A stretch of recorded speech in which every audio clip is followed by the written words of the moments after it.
So you mentioned this back when you mentioned egg or the what do you call it? The not egg, the To dust. yeah, to dust, the Matthew Broderick thing. Um, and you realized you didn't want to kind of go down the indie route. But I guess in a broader sense, obviously these are usually really long days. How do you how did you find yourself balancing your work and your maybe your personal life? Um, when it came down to balancing my work and my personal life, I very much I was I was the type of person that would be hired on for like maybe a 2 day or 3 day shoot, and then the rest of the week is mine. So I found it very easy for me to balance that up to a certain point. Obviously, when it was an internship, it became an issue of what time am I going to bed, what time am I going to sleep, Hmm. and I will also say that also carried on to like when I was a PA, because like I ultimately had to go home, go to work, go to sleep, or go home, go to school, go to work. That was when it really became a problem. And I was like, oh, I just got off from school on whatever day. Now I have to go at 2 in the morning to a graveyard, shoot, and then leave set, go home at 10, get back in the van, come back, shoot again. I'm running on 2 hours of sleep, and that's when it became a problem.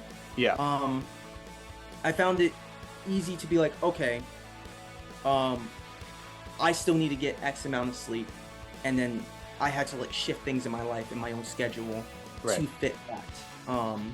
And there were times where I was just like, okay, if I don't take a job these days, I can rest and I can do whatever, and I can really plan out my day. It really made me become the type of person to like be like, okay, I need to actually look at my calendar and see if I'm available, because I can Right. just be like, hey, yeah, I'm available for this day, this day, this day, this day, and this day, and Right. then it all just like coalesces, and it's like, oh no, now I have like 6 shoots, and now I'd be like, hey, I'm sorry, I'm working on this day, I have to change last minute, and no Yeah. one's going to want that. No one's going to think I'm a professional if I do that. So it's really about planning out my work week, my schedule, and figuring out what works best for me, I guess. Yeah. Yeah. Planning out your schedule, and this may be a little bit more natural for you since you grew up in New York. You kind of have your natural support system around you. So this may be a little less, uh, maybe a little more difficult for you to come up with the answer to this. But I guess for people who move into New York or move into LA or something, and they're from Wisconsin or somewhere else that's not like they move into the city.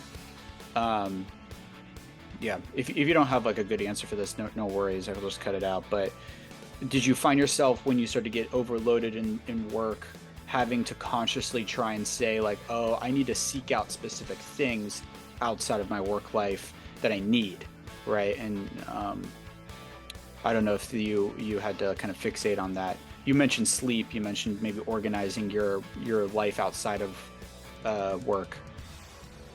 I often found living in New York. I live in a city where it's like very fast and hustle and bustle. I grew up here, and growing up here, I've always had to balance stuff like that. So I often found myself going to my film program and going to my friends to like de-stress and decompress after a long like work week, and being like, oh yeah, I do need to like chill for a little bit, or talking to someone and being like, hey, this is what my work week's been like, and they're like, hey, you need to like just take a step back and like maybe don't take that other job because like right now Yeah, maybe you need it. And it was very good to have someone gut check me and check on my mental state. yeah, And I often found that in other people. yeah. Nice.